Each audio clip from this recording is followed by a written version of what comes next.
Thank you for listening to Depictions Media Radio.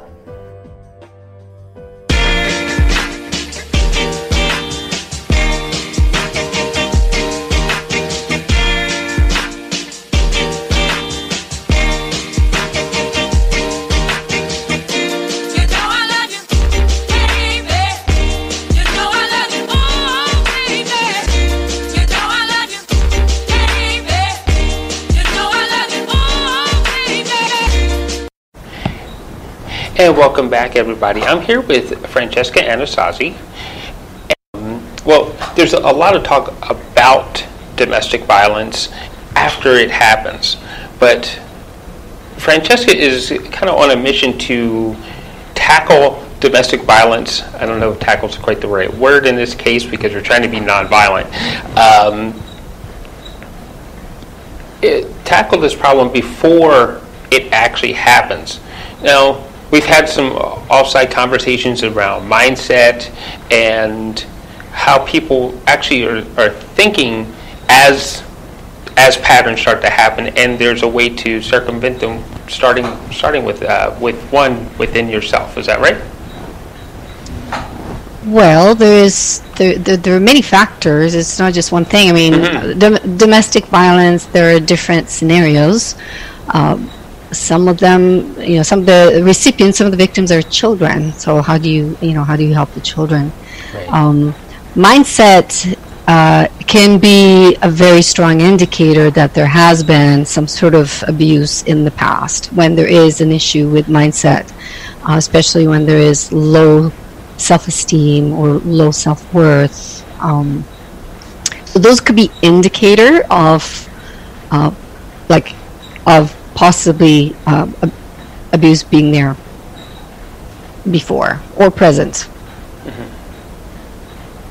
So where should we start looking? Should we just focus on within our own lives or the neighbor across the street? That's a good question, because it is such a huge, there is not one answer that answers it all. There's more than one place that we need to look at. We need to look at the dating scene, for example, detecting early on in a relationship or before even becomes a relationship on whether a person that you're dating could potentially be an abuser. That's one place to start, educating yourself on what is it you need to look for. How do you determine if a person is a potential abuser? Because there are signs of that.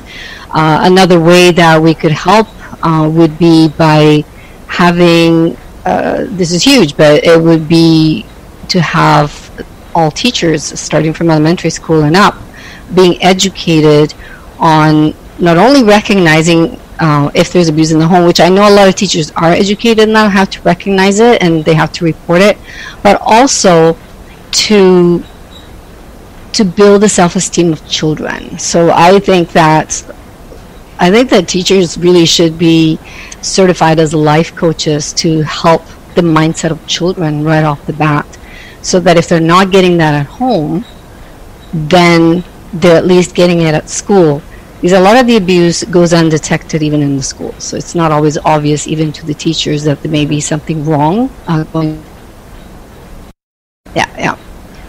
I think one of the places that we, that would be very effective to not just look at, but also to implement is in the schools, starting off right at the beginning of the school system, like in an elementary, and have all teachers trained not only in detecting if there are issues at home, because sometimes, very often, if there's abuse in the home, there is behavioral, it comes across to the behavior of the child if there's something going on, whether the child is a bully or the child is not performing well at school, or maybe is having problems making friends. There are all kinds of different ways a child could be reacting if there's something going on at home.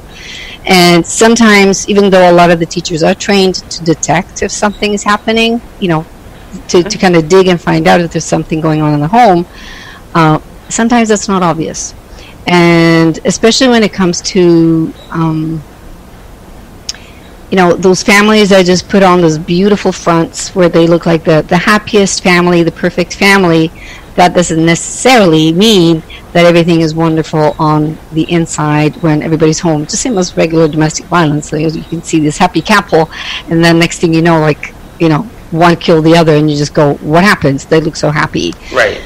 So definitely looking in the schools. I personally believe that if we want to start looking at prevention, that all teachers should be trained as coaches as well, to start building the self-esteem and a strong mindset in the children. I know that some teachers do it by default, and there are some amazing teachers out there. Like I know that when I grew up, I remember one teacher, she was just naturally a coach, and she's the one teacher that I carry with me in my heart. And I think almost every one of us has that one teacher that we remember, that was the one person that gave us that boost and that believed in us. But then there were all the other teachers that were the opposite, right? Right. And that's not helping a child develop strong self-esteem or the right mindset, and just basically preparing them for life. Which brings me to, shouldn't that be the responsibility of the parents? And the answer is yes, when the parents are healthy parents, right? But if one of the two parents or both parents, are dealing with their own mindset and their own issues, whether they are abusers or they're coming from abusive backgrounds themselves, they can't give what they don't have for themselves, right? So it needs to be like a team effort. So when you ask me where should we look should look everywhere, every possible direction that we can think of. And when it comes to prevention, a lot of people kind of dismiss it just because, like, if it's nothing there's nothing to work on. But the thing is, when we look at the statistics, they're pretty staggering. Recently, CBC here in Canada finally has been doing a whole series on domestic violence, and which is good that it's actually bringing this information to light. So a lot of Canadians, I have been finding a lot of Canadians don't believe that it's as serious as it is as a problem. And when we're looking at some of the other issues that we have, social issues that we have, like mental health is a huge topic nowadays. If we talk mental health, everybody comes on board on that. We understand that we need to remove the stigma. A big portion of that mental health issue is depression. We have people that have ADHD. We have people who have addictions. We have people who fall under the poverty line and they're homeless, and then there's so much that falls under all of that. And when we look at the root cause of every single one of those, a good portion stems from abuse in the past, that they've been on the receiving end, so they've been victim of abuse at some point. So if we can look at the root cause and be able to create the education around how do we recognize it, how do we get strong people to feel enough self-worth to set boundaries, healthy boundaries with other people, and start creating kind of a momentum within ourselves as adults in working on ourselves and our own personal development, but also helping the youth so that they don't fall into that trap, so that we break that cycle. So when we look at all that, we're going to start, if everybody did their part, we would drastically see the numbers of statistics under the mental health and all the other areas that I mentioned, we would see them shrink because they're stemming from that same place. Right. So if we can cut the cord to where the problem is starting or before it starts, then we can help lower those numbers and have healthier society. Really, think about it. We'd be a lot more happy. Yeah, and that's really important. When you look at some of the things that are going on right now with things that now we have a mass hysteria over a virus, that if we all came together and worked together, we would help stop such things, tragedies from happening, right? Or once they started, they would stop fairly quickly by working together. Yeah, and the prevention side, I always say I'd rather work harder at teaching people how not to burn themselves than having to work really hard at building hospitals to treat people who have been burned because they were never educated, right? We would rather prevent the burns in the first place so that we don't need those facilities, right? Yeah. Besides the fact that those, all the shelters are on overflow. They're over capacity. They're turning people away. But that's not the point. The point is we want a healthy society. We want people to be happy. We want them to be productive. You can't be productive when you're depressed. That is very true. Right? You can't have a wonderful relationship if you are needy, because it's going to be taxing on the other person. And you're going to be needy if you have an issue with not feeling loved. And where is that coming from? That's coming from because you were neglected. Because when we're talking about domestic abuse, it's not just the physical. That's another thing that there's a misconception, is that when we talk about domestic violence, people just assume, the physical bruises, the cuts, the wounds. But when we're looking at domestic abuse, the deeper wounds are the emotional ones, the ones that scar in the brain. And just recently, I don't know if you've seen it, but there was a study, they did a brain scan of a toddler. I don't know if you've seen it. And there's the brain scan of a toddler that was neglected versus the scan of a brain of a child that was not neglected. Yeah. And it shows the difference in the brain, the damage in the brain. And this is just a toddler. So now imagine a child that grows up, let's say up to 12 years old, and maybe at that point they get removed from the family, or maybe they grow up in that family where that's all they know is neglect. There's so much more damage to the brain. It affects, so it is actually physical abuse. You just can't see it on the outside, but there is. It manifests in the behavior, and it manifests on how we think. So I like to think of emotional abuse as physical abuse, because it does affect us physically. And if it's financial abuse, for example, you say, well, if it's just about money. No, it isn't just about money, because whether the financial abuse is where you're prevented from having access to finances, or the other way around, where you're forced and obligated to support somebody because they have, like if they force you to work and be the breadwinner, and you don't have a life, and they're using you, that's another form of abuse, and it still has a toll emotionally either way. Okay, with that being said, you're talking about financial abuse. Mm-hmm. I heard this story from a friend's mother, and on the surface it seems like, oh wow, what a great life she had. Her husband would come home and she'd ask for something, he'd run right back out the door, he'd go buy it, bring it back to her. She asked for a new car, he'd go get the exact specifications and everything, and he'd come back to that car. Or a piece of jewelry or something like that, right?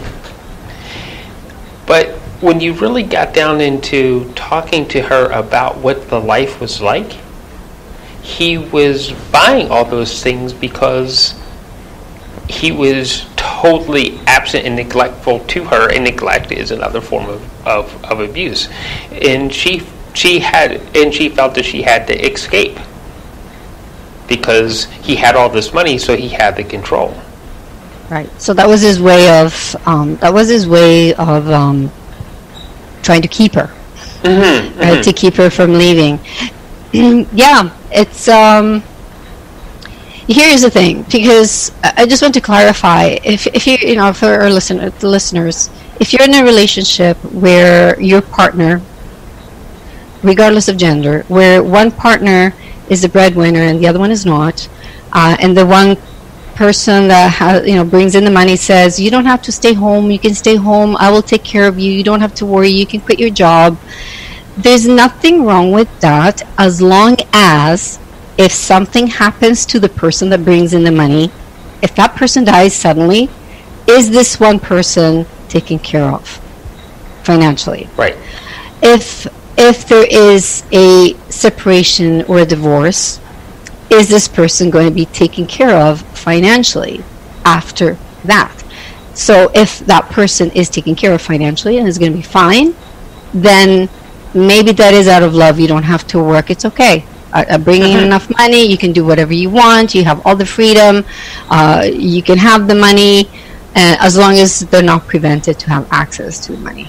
See, that's the whole thing. That you said it right there. They're not prevented from doing what they want to do. Yeah. And in this lady's, as an example, she was prevented from doing what she really wanted to do. Mm-hmm. And that's where the abuse occurs, right? Yeah. Well, it's one form, right? Mm-hmm. It's because it puts you down. It gives you're basically a prisoner. You're like a slave in a way. Mm-hmm. So it does have its emotional toll. In my first marriage, that was my experience. I mean, I was married for 14 years, and my ex-husband did not want me to have a career. He did not want me to have a job. So it was very difficult. I had to ask if I wanted to have a pair of shoes and I needed shoes. I had to ask permission. Can I have shoes? And I had to depend on a yes or no. That does take a toll on you when you can't. You don't have that freedom to even buy it. Like you see something, a blouse or something, and you want to buy it and you can't buy it, and you prevent it from making money to even buy your own stuff. So it's it does take a toll on you as well. There's so many different forms of abuse. I mean, there's the neglect, like you said. There's the financial. There's the emotional. The calling names. or the manipulation. There's gaslighting. I mean, there's so many different forms. It's not just one type. So I want the listeners to be aware of that. And when it comes to the prevention side, it actually is not that difficult to spot a potential abuser if you're not in a relationship, or you're early on in a relationship, or you're already in a relationship and you're not sure.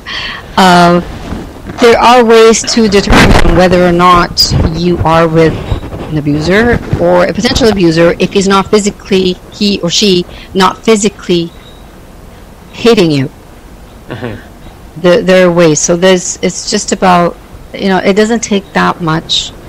It's not like you have to be a professor in psychology. You just have to look for what those flags are. What are those signs to look for to see if you are in a situation or not. My second marriage, for example, I was married for 10 years. There was no physical abuse. He kept telling me he treated me like a queen every day. He would pay me compliments every day. He, on the surface, like he was amazing, and I believed it.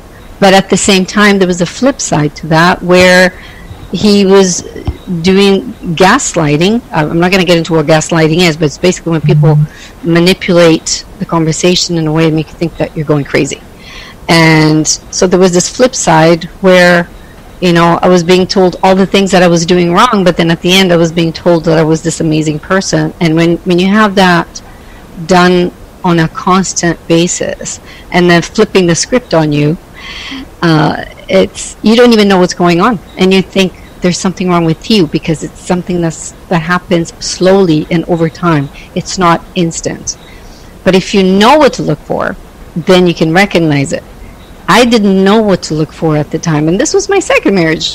So I went from one type of abusive relationship to a completely different type of abusive relationship, which was more insidious because it was camouflaged under this loving, caring appearance, and it was all kind of. It was messy. It was messy in my brain. It was very messy. It was very confusing, and it took an outsider to point it out to me. Yeah. Okay, so it was pointed out to you, and I have, well, we've been friends for a couple of years, and I've heard you describe your current marriage, and it sounds like everything is done on equal terms. Yes. You're comfortable stating your opinion. Yes. Okay, I am going to say this stupid thing. You can go to the store and buy a pair of shoes and not feel you're... I can, yeah, so this is my third marriage. I did not want to get married a third time, but he is the right person. Actually, we are a good match. No, everything is equal. There's 100% respect, and I think that's where it starts, Michael. It's about respect. If the moment a person disrespects you, that's when the trust is broken. There cannot be love without respect. It's impossible. It's not love. If there's no respect, it's not love. So, I deal with a lot of people who are in relationships that are abusive relationships, and I hear this, but I love him so much, and I this feeling. Well, that feeling is not love. And if you truly love somebody, you can actually let them go. So it's actually neediness. When you feel you can't live without somebody, it's because you're needy and there's something missing within you, and it's part of your mindset, and it's a big sign that there needs to be a lot of healing that has to take place before you can be in a relationship with someone. Yeah. So I know you're not using you as an example of how long it may take for somebody to heal. That's not going to give anybody any real answers. But for yourself, when you felt healed, I don't feel healed. I'm actually gonna, okay. I'm glad you brought that up, because when I say, when they say you feel healed, for me personally, I have extensive, the abuse of my life did not start with my first marriage. I experienced abuse since I was a child, multiple abusers in different categories. So I can't say I'm 100% healed. I am constantly working on myself. I've been working on myself for, oh my goodness, 30 years now, and it's still a work in progress. I mean, there's still a lot of healing that needs to take place. There are a lot of reminders I need to that I need to do for myself, and give myself reminders that no, this is okay, you're strong, I have to work with affirmations and tell myself you got this when things don't feel right. I still deal with a PTSD. But the thing is, you may not be 100% healed, but you need to be able to let go and move on. And that's the part. That's the part that needs to heal. You have to be strong enough to be able to let go of the past, and just nurture you now, and not let the past hold you at the ankles like a big ball and chain from moving forward and growing and being a better you. But when it comes to to relationships, I would say, just work on that part where you have to be okay with letting an abuser go, or even somebody who you feel, if you're vulnerable, it's easy to fall into sort of in love, not necessarily love, but out of vulnerability, that neediness. You have to be able to let go, because if you can't let go, it's not love. That in itself is the sign that it's not love. That's because there's so much, especially when we look at television and we listen to different songs and quote unquote love songs. It's very vague what love means. They talk about, I have to be with that person, but I like what you're saying about being able to open up and let that person go, knowing that they'll be safe and you'll be safe, or knowing that they're going to stand by you. You bring up such a good point when you're talking about the music and the songs. Some songs are good and a lot of lyrics. We do have to be careful what we're listening to, and what is the message. And there are a lot of these love songs that are really not healthy. they're catchy tunes, they're fun songs, even I sing them sometimes, and because they get, they're catchy and they're fun, and you want to dance to them, you want to move to them, and but they're not necessarily the best message in regards to relationships. So we have to be careful what is it that we're listening to, and when we're listening to it, paying attention, what is the message. I'm not saying you shouldn't listen to it necessarily, but just know that that is a healthy message or not a healthy message.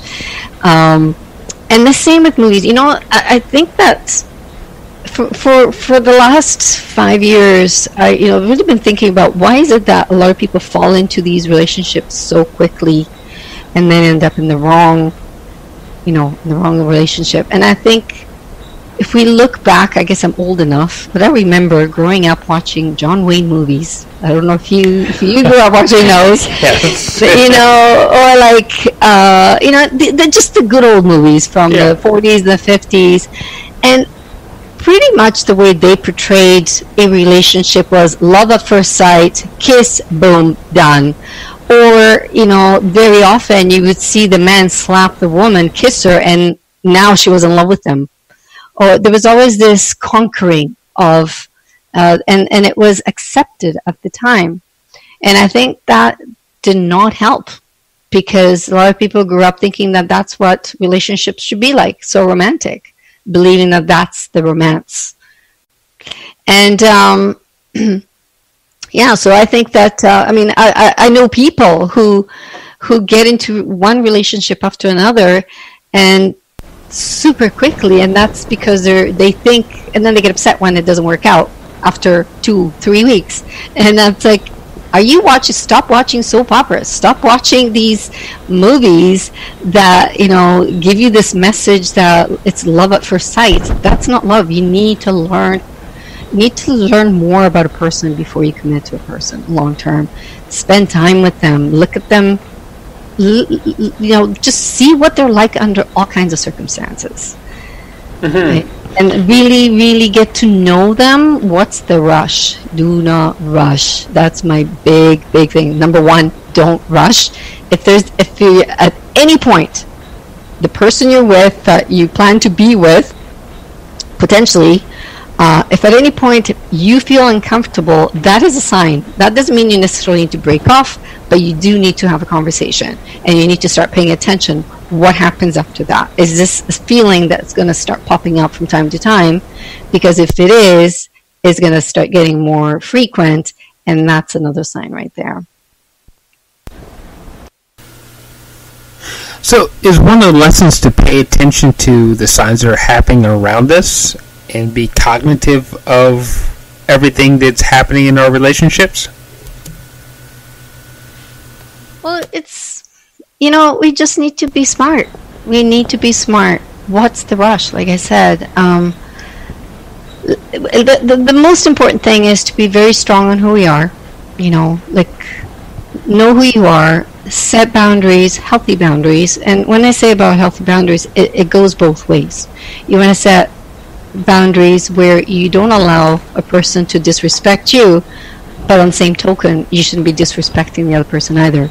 So you have to have that mutual respect, mutual boundaries, be okay with people being different, a person being different than you.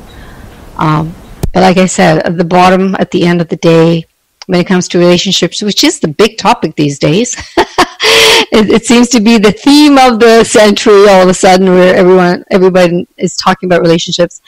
And perhaps it's because at first it was all about mindset, and then it was about personal development, and then it was about, the relationship with yourself, and now we're looking at more relationship with with the other. And I think it's kind of coming to a point because all of the domestic violence awareness that's happening as well. But it's a lot of aspects to it. So, is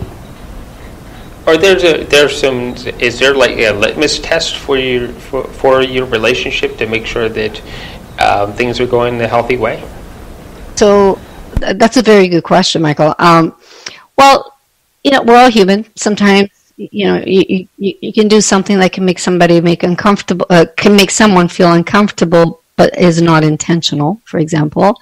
And there's no premeditated anything behind it. It just happens to be a one-off. So if it's just a one-off, it's not, like I said, if it's just a one-time thing, it's just something to pay attention to. If you feel comfortable enough, maybe address it and say, hey, I felt really uncomfortable when this happened or when you did this, and see how the other person responds. Now, if the other person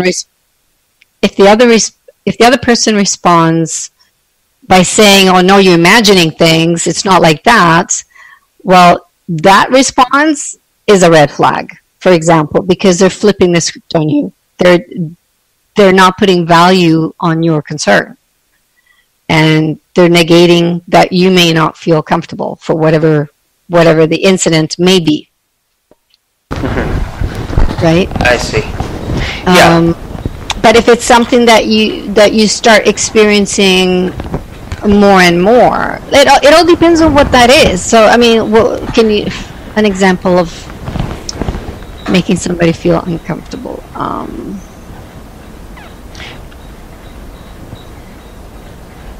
It could be something as simple as I'm going to go at it from the guy point of view to the girl. It's like you got all dressed up, we're going out, and it's like, well, gee, you look fat in that, and you feel comfortable enough to address it and say, hey, that's not right. Why did you say that to me? Oh, you know what, Michael? If that, I would say, okay, goodbye, because that's pretty blatant. I'm reaching for the absolute ridiculous. It's really hard to come up with the examples because there's so many things that can happen. No, there are. I mean, at that point, you're already deep in the relationship. I would think if somebody would say that, the person would feel comfortable enough to say that. And well, as a response, I say, well, that was hurtful. But that is the sign right there. Was my first ex used to do that. He used to criticize what I wore all the time. Mm-hmm. Right? So it made me feel horrible every single time, because whatever I wore, I thought I looked good, and he made me feel bad. When I was pregnant, he got really big. And yet he was pointing out that I was getting fat. Well, excuse me, I'm pregnant. So those are it's obvious that that's not nice. Like, if it's not kind, if it's not done in kindness, it's a sign. So a more kinder way of saying that is, hey, can we work on the outfit a little bit? Maybe change a couple things so that. You know what I mean? Maybe a more kinder way of putting it. I don't know.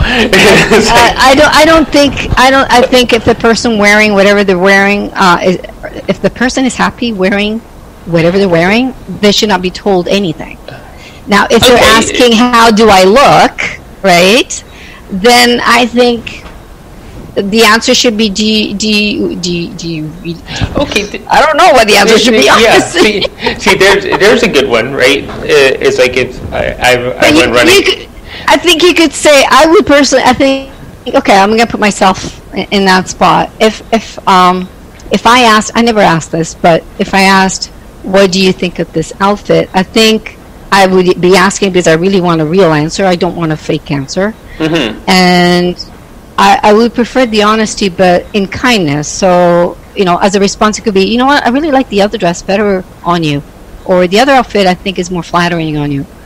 Do you know what I mean? So give it alternative versus you look like crap, or you look fat, or it doesn't make it look good. You know what I mean? there are kind ways of saying things. So here's the thing, Michael. If you truly love somebody, when you truly, truly love somebody, you don't want to hurt them. And no matter how honest you're going to be, because you want to be honest. So you're going to find a way to be as delicate as possible and as gentle as possible to find a way to help the other person see it in a different way, right? So you come from a place of kindness and you come from a place of love. You don't come from a place of we answer the way we have learned others have done it in the past. Because the example that you're bringing up is an example that is a very common example, right? We hear it a lot, that, there's always a joke around that. So, oh, my wife asked me, blah, blah, blah. But I think that's learned behavior, and that's the other thing. We have to also identify, is it true abuse, or is it learned behavior that we are repeating? Because the whole point of it was you were talking about prevention of domestic violence. Sometimes we're not breaking the cycle, not because the person is necessarily a bad person that wants to hurt the other person. Sometimes it's a case of we inherit bad behaviors, whether it's our parent or a family member, and we just keep those habits because that's been our environment, that's all we know. And that's where we need to break the cycle and start going in the preventative. That's what I'm saying. If it's not kind and it's not coming, and it's not gentle, that's the biggest red flag. Okay, so let's leave it at that. It's like, so if you feel the other person's being kind and uplifting, you generally don't have a problem. If it's the other way around, you might. Generally not. The only thing that it would be a problem, because like I said, my second ex-husband, he was uplifting. We had a lot of laughs. We had a lot of fun. But there was the flip side as well. Mm-hmm. And that flip side was in the same day, in the same time. Like, it would be one sentence, and then the next sentence, and the next sentence. So you were going from this being super happy to being completely depressed, because now you were a horrible person. You basically made to feel like everything you've done is wrong, and then they bring you back up again. So you have this emotional roller coaster that can happen within a 5-minute range. Wow. And it's literally, it's crazy making. That's what gaslighting is. It's crazy making. And you don't see it happening. Like, if you don't know what to look for, if you're not aware of it, you don't see it happening to you, because it doesn't happen all in one shot. It happens slowly. They test you. But those are the deliberate narcissistic personality disorder people that they're extreme manipulators. And unfortunately, there are too many of them out there. Mm-hmm. Yeah. Okay. So,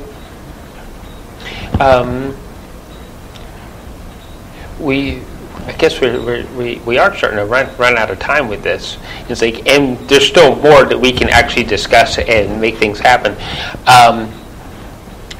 So I want to talk a little bit about some of the things that you do for awareness. Like last year you did and I think it's an annual thing, and I just happened to find it last year, was your Shimmy Mob. Yes. So Shimmy Mob started the idea started in 2010, and then we did our first one in 2011. So Shimmy Mob is it started out as an annual event where we do dance flash mobs in different cities around the world on the same day every year. It typically happens on the second Saturday of May. Up to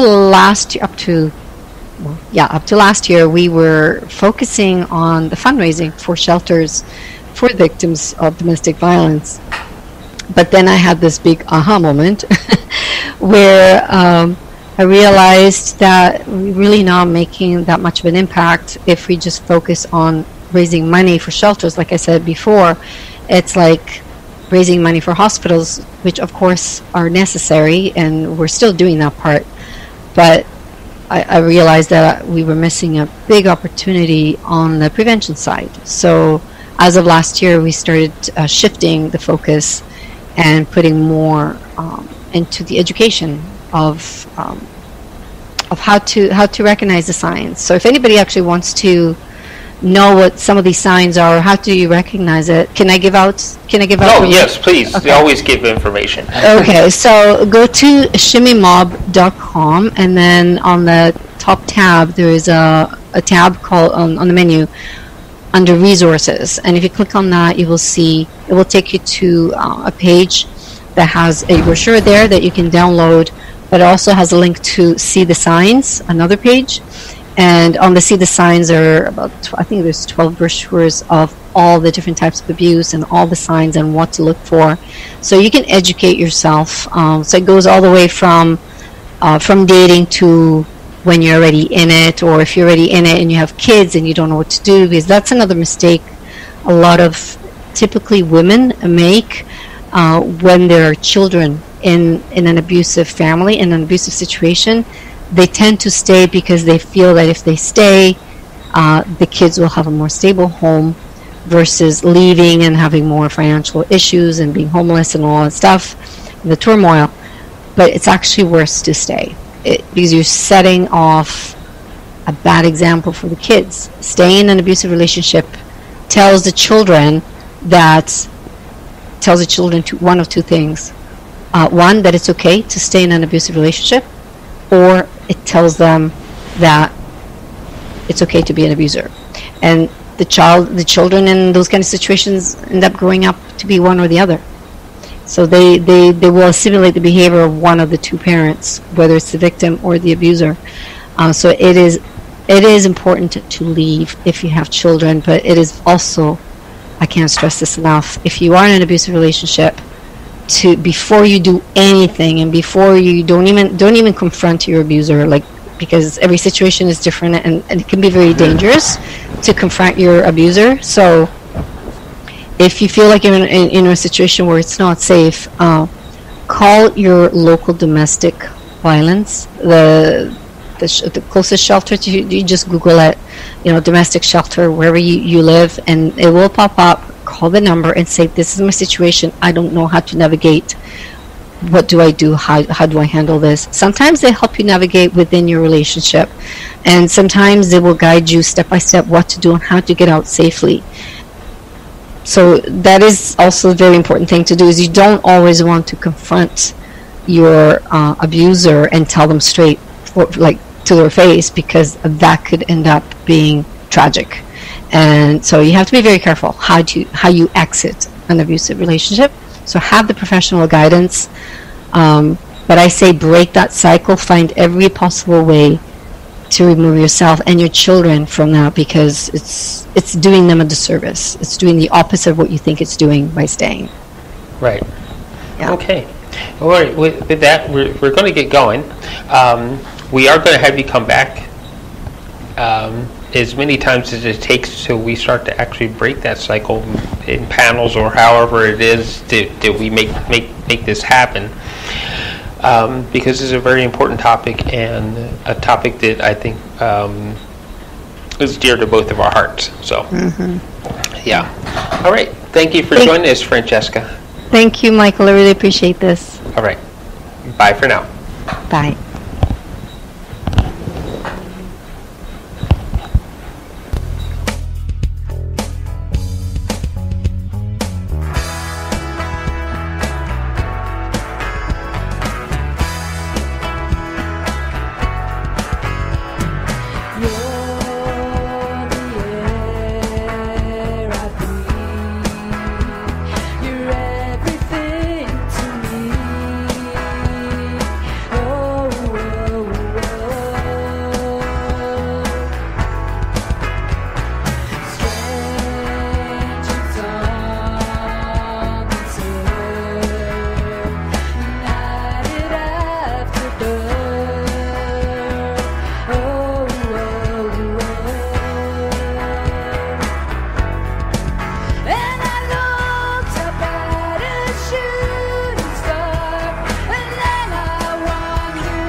This show has been produced by Depictions Media. Please contact us at depictions.media for more information.